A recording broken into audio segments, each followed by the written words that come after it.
Welcome to the Focus on Why podcast. I'm Amy Rowlandson and I ask my guests one simple question. Why? Focusing on the importance of why, I share with you the relatable, uplifting and inspiring conversations I have with people from all walks of life. This podcast will encourage you to focus on your why to enable and empower you to achieve the success you desire. Have a purpose, have a plan, focus on why. Before we start, I would like to draw your attention to my weekly email newsletter, Friday Focus.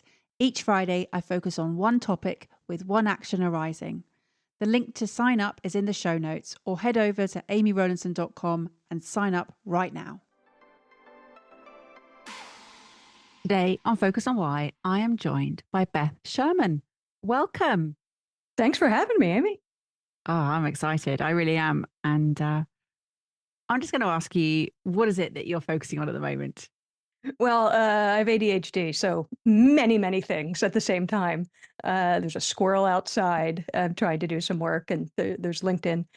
But I am by my career for 27 years, I have been a professional comedy writer. I write for TV. I write for what in the States are known as, we're late night comedy shows, Letterman, Leno, Ellen, which wasn't late night, but it was really done in the same way, and a lot of award shows. And throughout that time, I also spent 15 years as a comedian. But a few years ago, I started a business where I was, in addition to that, on the side, I was doing a lot of speech writing for people who were not in entertainment and helping them create and deliver personal, professional speeches that were funnier, helping them make their speeches and toasts funnier and more engaging. And as part of that, I had tons of one-to-one calls with people because we would sort of set up, you can write it yours. Sometimes I would ghostwrite, sometimes other people they'd write it themselves. And then you can just jump on a call with me and we'll have a 2-person writer's room. We'll punch it up together. And I found myself explaining things that I, for so long, would do instinctively, how to make something funny or see a comedic opportunity. And out of that has become, for the past couple of years, speaking on the power of humor for connection. And that's something that has evolved into how to connect like a comedian, because comedians are masters of quick connection. I mean, you get on stage and you immediately need to create a connection, or in comedy terms, the comedy term is die. I mean, it's connect or die. Fortunately, it's a euphemism, but it's connect or die. So connect like a comedian is how to connect quickly, engage fully, and leave them wanting more. And it's interesting bringing that into the corporate world, because that seems like a very necessary skill. I mean, if you're a sales team, I thought about the last time I was talking to a guy who runs a car dealership. I thought about the last time I was in a car dealership. I can tell you for sure there was zero connection between me and the person I was speaking to. I was not engaged fully throughout the entire interaction. And I did not leave wanting more. And what I'm hearing here is this is a vast topic in terms of all the different types of elements of humor that come into play in different areas that you've worked. And I'm wondering, is it easy for you to tap into someone's type of humor? That's interesting. It's not so much the type of humor that my ear hears. It's the rhythm of their speech and it's their perspective. Because if I'm doing my job well, it doesn't sound like someone's worked with me.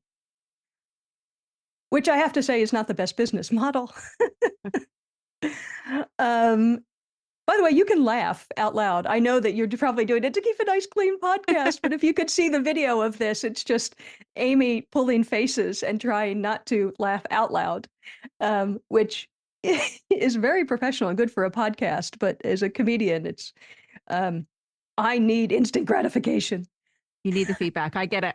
And I don't need it, but I like it. I think we all need it, Beth. It's true. In terms of, I get it, right. So you want to seamlessly integrate your work into someone's speech. That I understand that. What I want to understand is how you instinctively do this and how others don't. Is it practice? Because then it wouldn't be instinctive, right? Yeah, I think it nature and nurture. So what I mean when I say you wouldn't know that someone had worked with me is because my job is to draw out their authentic self. I mean, people come to me and they say, "Oh, I'm not funny," about themselves. I mean, it would be awkward if they said it about me. But they come to me and they say that they're not funny, and then I just have a conversation with them before we get started, or just in the course of conversation, and they make me laugh 4 times. Because I think it's sort of having an awareness of when you are being funny, and all of us have made friends and loved ones laugh. We all have at the dinner table, your kids, your colleagues. Sometimes it's just an eye roll. It can be a small thing. It doesn't have to be, I'm telling a joke now. And those are the things that they go by so quickly we don't realize it. So when I'm the instinctive part of it is just I've had a lifetime of being exposed to people. I mean, my parents had great senses of humor, and so I've had a lifetime of being exposed to people who notice comedic opportunities. So I would compare it to someone who grew up in a house with music. I didn't. Um, so if your parents were musicians, and my parents were not professionally funny, but if your parents are musicians or there's always music in the house, you're going to have an ear that's tuned in to music, tones, sounds, probably in a different way than other people's, or at least more highly tuned. And it was actually kind of awkward growing up because my dad had a very dark sense of humor. Uh, I mean, and he did not have the ability to talk about his emotions at all. He grew up in the Depression. I mean, he passed away a few years ago at 94, so had me later in life. But he grew up in the Depression when his dad died, widowing his mother with 3 kids during the Depression. My dad and his brother went into what was essentially an orphanage because she couldn't afford to raise 3 kids. And then he went from there. And the year before he graduated high school, World War II broke out and he went into the Navy. So I guess, so he did not have a great emotional capacity, but he had humor that he could use as a love language. So I'm going somewhere with this. I've forgotten where, but but so but that's what I grew up with. I grew up with someone whose antenna for the absurdity of life was very finely tuned. And growing up, but so growing up, I thought that all households were like that. That's where I was going with it. I thought that all households were like that. And I would go to friends' houses and their families didn't interact with each other that way. What they may have been doing was possibly healthier, but they didn't they they had different love languages like talking and not sarcasm. But so I thought that I was odd. I mean, I thought that I didn't really fit in.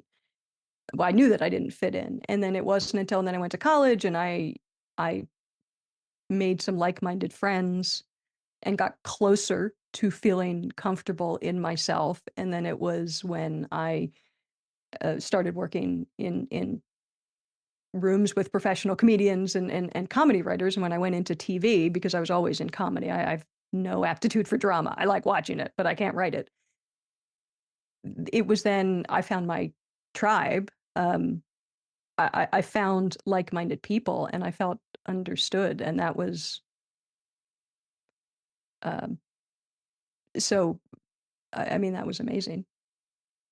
What do you think it was that in this environment you felt understood and that you fitted in? We spoke the same language. Genuinely, I mean, we spoke the same language. The comparison, I always make comparisons between food and humor, mostly because I'm obsessed with food and humor. But they're two things that make people happy, and they are languages. They're love languages. So if you can imagine, I guess the comparison for me would be if you're a kid growing up and everyone's eating peanut butter and jelly, or I guess what would I hear, sausage rolls, and you're thinking about making food that's a little more interesting, or you want to explore things, and everyone around you thinks, what are you doing that for? Isn't this good enough for you? And then you walk into your first kitchen and everyone around you is as obsessed or more with food and taste. It's what a feeling. I'm curious, Beth, is it humor that you work in or is it love? Well, if I say I work in love, that sounds like I should be wearing lower cut shirts. Um, I should be, but yeah, no, I think humor is absolutely a love language. And if anyone from TED is listening, that's the TED Talk I'd like to deliver, because I do think humor is a love language. I genuinely do, because you can use humor to say things that you couldn't or wouldn't say directly. And that is incredibly powerful, how you can use humor as a love language to, it lets you say things, it takes some of the pressure off the things that you're saying, and it lets you intentionally give people a way to read between the lines. And the example that I have been using about that when I speak is, as I said, my dad had a great sense of humor, but he really did not have great communication skills, or he couldn't show emotion because he'd grown up in an orphanage and then go right into the Navy. And he was also of a generation where showing emotion was a luxury that they simply just didn't have time for. So, but he showed, he used all the other languages, love languages. He provided for and all those sorts of things. And then as my folks got older, my mom's memory started to fail, and we moved our folks very close to us so that we could sort of help them remain sort of independent. But my dad, imperfect as it was, he was the glue that kind of held that situation together. And at one point, and it kind of has a happy ending, I guess, or it's not quite as dark as it sounds, but at one point I got the call from my mom. Fortunately, she was still able to use the phone, but Daddy fell. He'd fallen, he cracked his head open. Emergency room, unresponsive in the ambulance, not good. So I was standing there when he opened his eyes in the emergency room, and I could see in his eyes that he was there. He was there. And he was annoyed with himself. I could, you could just see someone's there. And then I called the nurse in and I said, he's awake. And she said, sir, can you tell me your name? Can you tell me your name, sir? This is a 94-year-old man who's just cracked his head open on the bathroom floor. Can you tell me your name? And my dad looked at me and he said, Donald Trump. And the nurse she looked, oh dear, oh, that's such a shame. And I knew that he was joking. And I also knew what he was saying to me. I thought he's fine. But what he was saying to me was, I'm sorry, and I've let you down. Because he knew I was upset. I mean, that was his way. And to me, it's the ultimate example of, that was a hug. It was an apology. It was a hug. It was so many things. It's a story that I've been dining out on for a couple of years now. But to me, it's just a beautiful example of the power that humor has and the power of it as a love language. And there's a reason, Beth, why there's a saying, truth is oft said in jest. Mm-hmm. Yeah. There's truth to humor. Of course, there's truth to humor. And again, when I'm working with clients, let's not find jokes. Let's find truth. Life is funnier than anything we could ever write. That's what comedians do. Comedians, it's observe, report. That's it. If it's going to be very funny, you have to be a very keen observer of it, and there is some skill in how you phrase things. There is a language of comedy where you want to end on a particular word. You end on the word that is most important to the joke and the one that you want to linger longest in the ear. But at its core, it's just reporting the absurdity of life accurately. I mean, if you think about the stories that you tell when you're with a group of friends and just having a glass of wine. I mean, think about, and this is what I say when people say, "Oh, I'm not funny." And I say, "Yeah, but everyone's got the story." Or what if you came home and or you had a bad day and you open the glass of wine and you're with your friend or your partner or someone, you go, "You would not believe you're going to love this."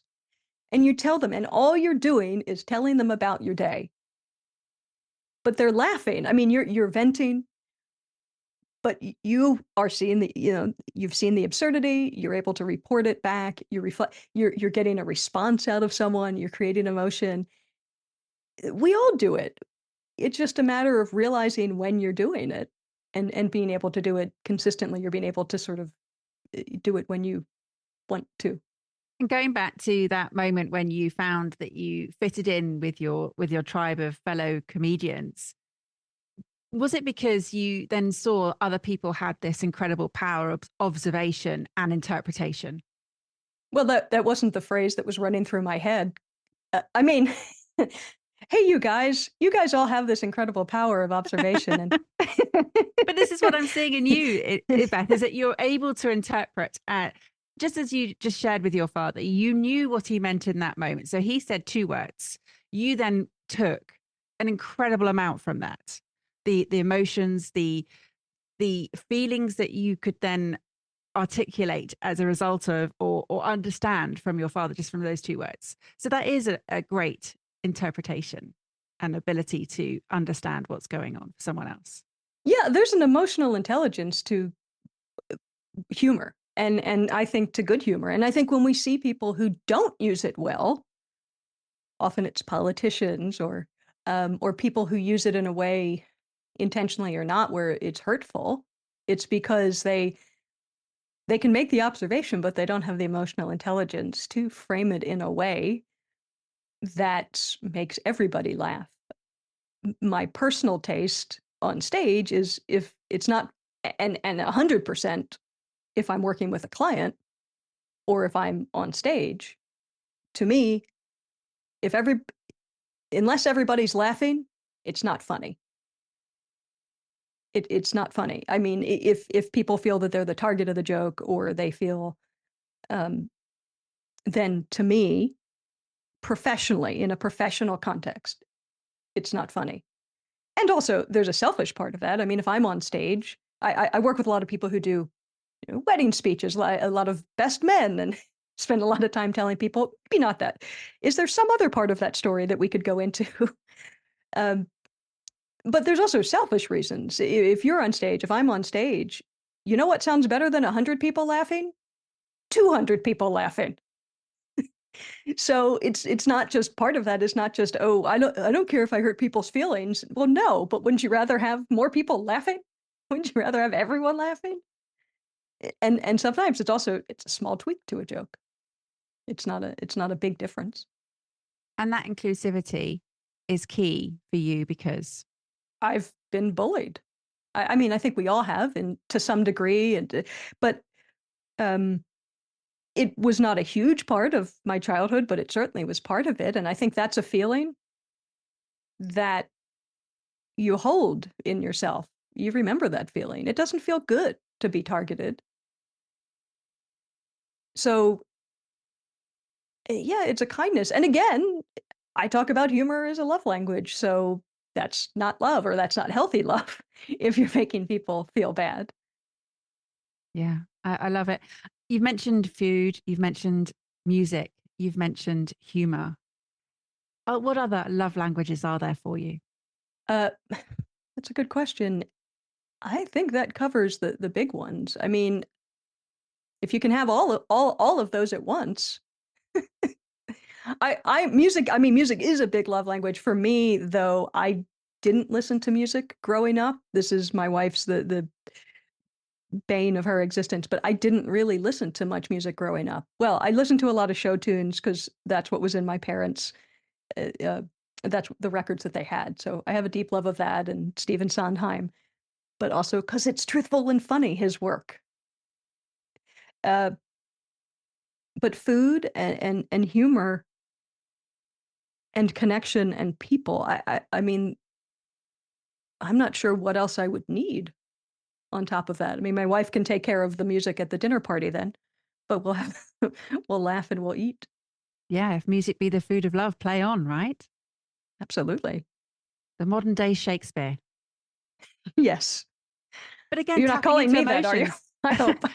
Well, in respect, yes, because you're tapping into emotions and emotional intelligence and humor and being able to articulate emotion. And you said it's a luxury and to be able to articulate your emotions, to be able to identify them, to be able to communicate them, to be able to understand and observe the nuances or and the sort of idiosyncrasies of others, and then bring that to the stage so that we are all seeing what you're sharing as being so relatable and it's not offensive. It's just tapping into those moments where we get it. And I love that. I mean, of course, that is my humor. That's my understanding of humor.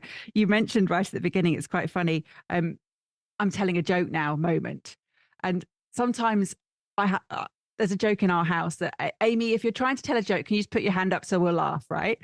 And and it's not, I can be funny in the moment. I can do a quick quip, but I'm not great at building that joke in the timing and the development of a joke. That is a skill that I have not yet mastered. So yes, my hand still will be raised for a while until people get it.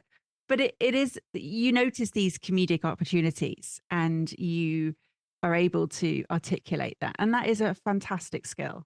It is a superpower, in fact. Well, I appreciate that, but I think it is a skill that can be taught, or at least that power of observation can be taught. A lot of it is simply taking a step back. It's just simply uh, having, well, I guess part of it is empathy or curiosity, but it's changing your perspective just a little bit. That's what self-awareness is. It's just sort of putting yourself in these other people's shoes.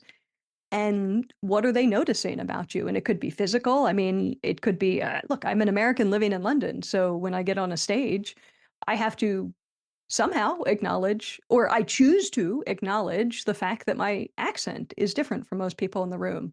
I spent most of my career as the only woman in writers' rooms. So it's me around a conference table with a bunch of male comedy writers.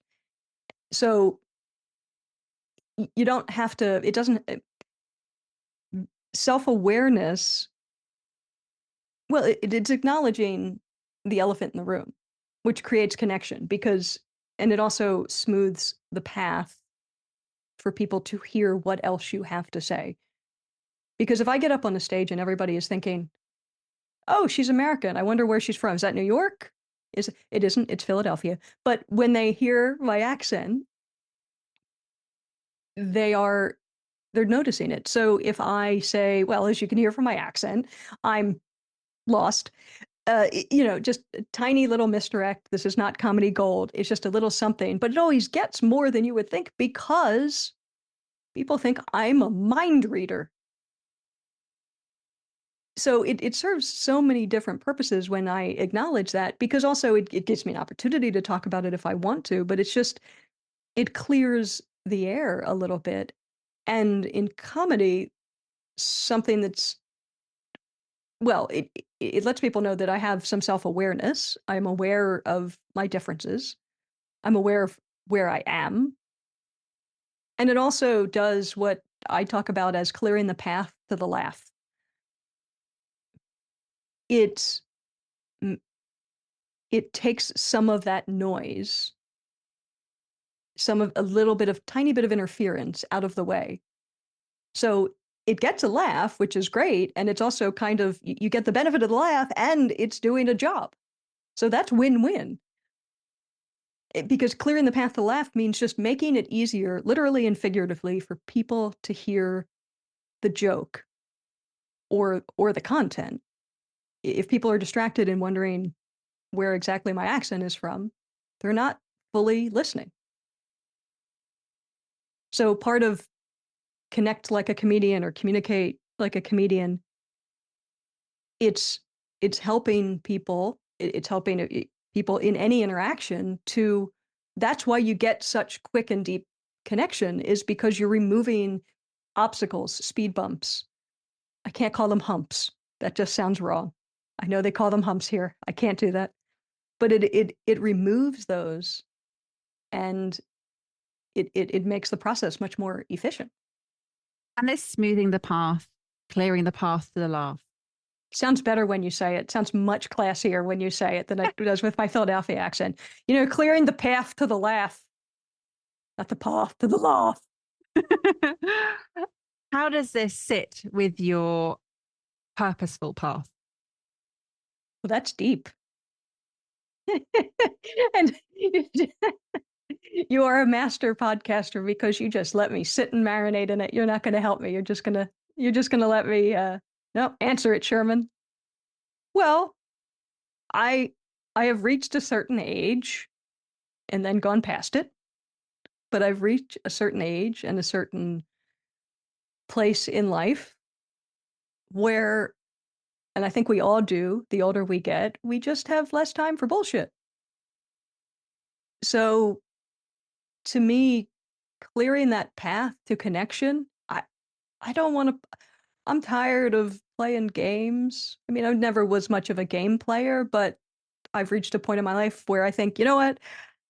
I like myself. There's a decent list of people who I think are decent people who seem to like me. I've had enough success in my career to know that I can't be too terrible at it. No one is that nice to keep hiring me that many times. So I like myself, or I've accepted myself, and I'd rather just be upfront about that. And if you could help others to accept yourself, is that a mission for you? To accept me, To to accept themselves. Sorry, my bad. Yeah.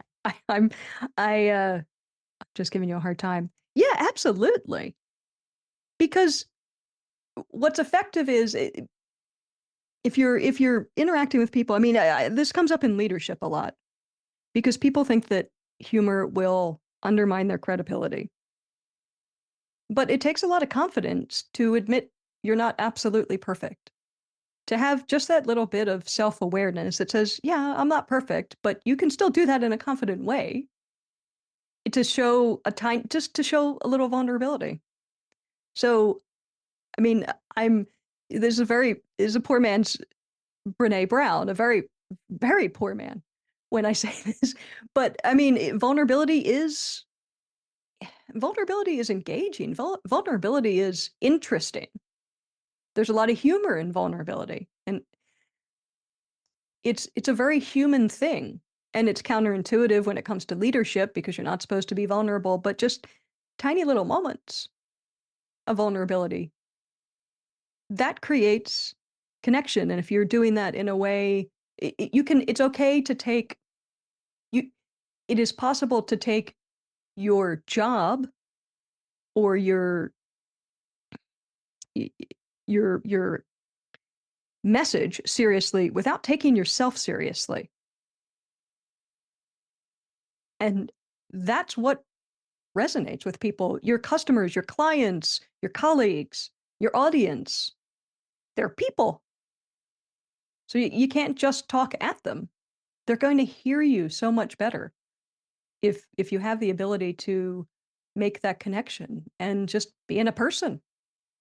To me, humor is just a way of being a person. It's the way I know best. It's the skill that I happen to have, or the way I'm wired. Is that to me is the go-to. Yeah. And what I have learnt, particularly from Brené Brown, is that vulnerability is actually strength, in especially in putting yourself on a stage and delivering something that people expecting to be funny. that is, incredibly vulnerable and strong to do. It is. And even if you're not expecting to be funny, I mean, just Mm. putting yourself in front of other people, because Mm. you can say don't judge people, but we all judge people. So acknowledging sometimes that vulnerability is acknowledging, yes, I am up here and you're all judging me. I find a lot of the people that find me who aren't speakers when it's one-to-one work, they're people who've been asked to give a presentation or to give a speech, and they hate public speaking. They just absolutely hate it. It terrifies them. But they've got this opportunity. It's an award they're being given, and they need an acceptance speech, or someone they love is getting married. A lot of fathers of the bride, but they hate public speaking. And their instinct is to pretend that they're fine. But to me, if you're well, you always have to sort of clear the path to laugh and acknowledge the elephant in the room. But if you are so nervous about giving a presentation, I mean, obviously this is after you've created something, a solid presentation or a speech, and you've practiced it and you've put the work in, but you're still having that physical response because you can't help yourself and you're up there and you don't like public speaking. Acknowledge it. Use a joke if you have to, but acknowledge it by saying, I those of you who know me know that I'm I hate public speaking, but this was an opportunity I couldn't turn down, because otherwise what they see is you're holding your paper and it's shaking. So the choice is between having people looking at you thinking, "Oh, that poor man," or if you say, I I have to be honest, uh, public speaking absolutely terrifies me, but there was no way I was going to let this happen and not get up and say something. Well, now they know they know what you're going through, and they know the obstacles that you are willing to overcome. They know how much skin you have in the game. They know what a big deal this is for you. Now they're on your side. Now they're rooting for you. Everyone likes an underdog. I mean, you make a joke about it. I'll be honest, I'm absolutely terrified right now, but if I pass out, just drag me back to my seat. When I come to, tell me I was great. And that's the kind of joke where even if you deliver that terrified and reading it off the page, this is where people will read between the lines, and again, they know it and they feel it, and you've connected with these people and you've brought them on board. And it comes down to connection again. Yeah. Yeah. What's the mission now that you've cleared the path and you've got rid of all of the extraneous desires or pretenses that you might have had, or as you described, you've got less time for the bullshit. What is it that you'd love to achieve in the remaining days, years, life, whatever, however long you have? We never know. But what is it that you'd like to achieve? I love helping people. I love sharing that message with people. I love helping people tap into it and if not master it as a skill, simply use it as a skill. Realize it's a skill they already have and get better at it. Uh, it's crucial. I mean, it's I can't let's do more analogies now, but it's sort of a fitness thing. If I cared about fitness, I would say, look, we don't all have to go and run a marathon, but take the stairs once in a while. Go take a walk around the block. Be healthier, because it's going to make your life better and it's going to make the people you love happier, that you'll be around for longer. In professionally, if people can use a bit of humor or connect better. I mean, when you use humor, humor creates laughter. Laughter is emotion. And emotion is what you need to build trust. And so you need trust if people are going to take action. And whether you're leading a team or whether you're speaking to people, if you want them to take action, you have to build trust. And if you can, and this is a shortcut to building trust, not in an icky way, in an incredibly pleasant and really authentic, genuine way. So all the things that need to be done, all the actions you want people to take, whether it's buying from you or whether it's making a change in the world, or whether it's just simply continuing to listen for another few minutes because the world is interesting right now, and especially in my country, people don't listen to each other. We're refusing to listen to one another. So if being able to use humor or at least self-awareness or just a little bit of it to connect with someone so that they listen to you and they realize that there's so much what you have in common. If you're laughing together, it's hard to it's hard to hate someone who makes you laugh. I guess it's possible. I've worked some interesting places, but it's hard to hate someone that makes you laugh. Yeah. So And if you have that ability, I just think the world the world could use it. The world could use more people who have the ability to create connection right now. well, What Makes You Human is a program that I've listened to. Oh, I don't know if it's still running as I haven't listened to the radio for a little while, but it was on Radio 2 and it was people would write essays about what makes you human.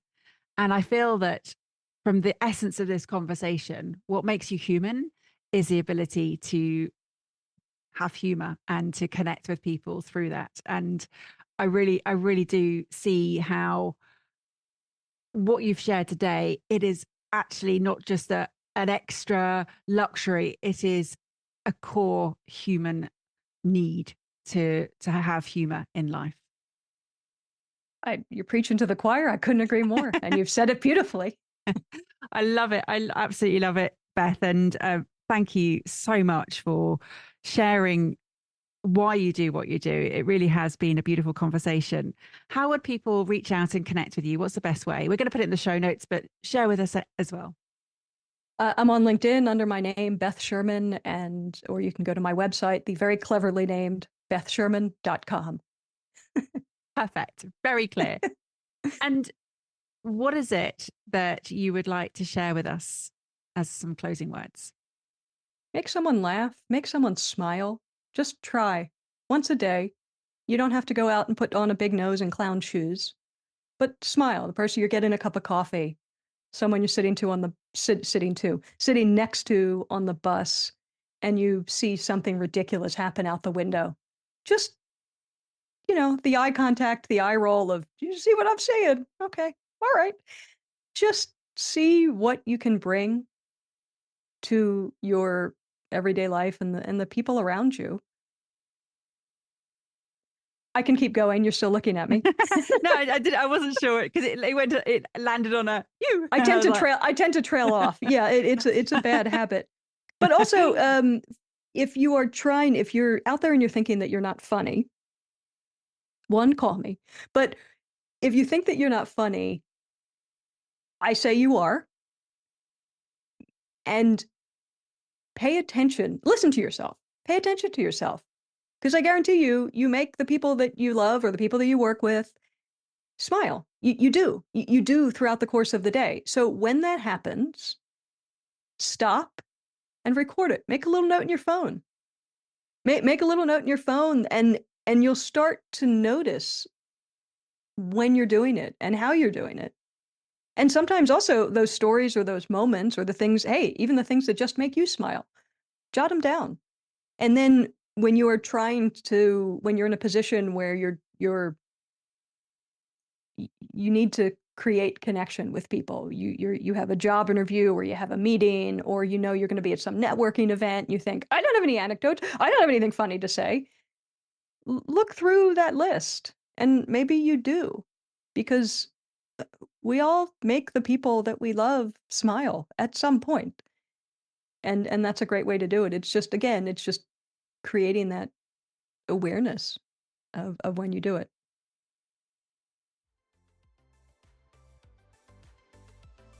How has this conversation had an impact on you? What value have you received from tuning in? What are your reflections with actions? Please take a moment to leave me an Apple Podcast or Spotify review sharing how Focus on Why has made a difference to you today. Remember, the conversation doesn't end here. To keep it going, simply connect with me on LinkedIn, Instagram, Facebook or Twitter, or join the Focus on Why Facebook group. All the links are in the show notes. Have a purpose, have a plan, focus on why.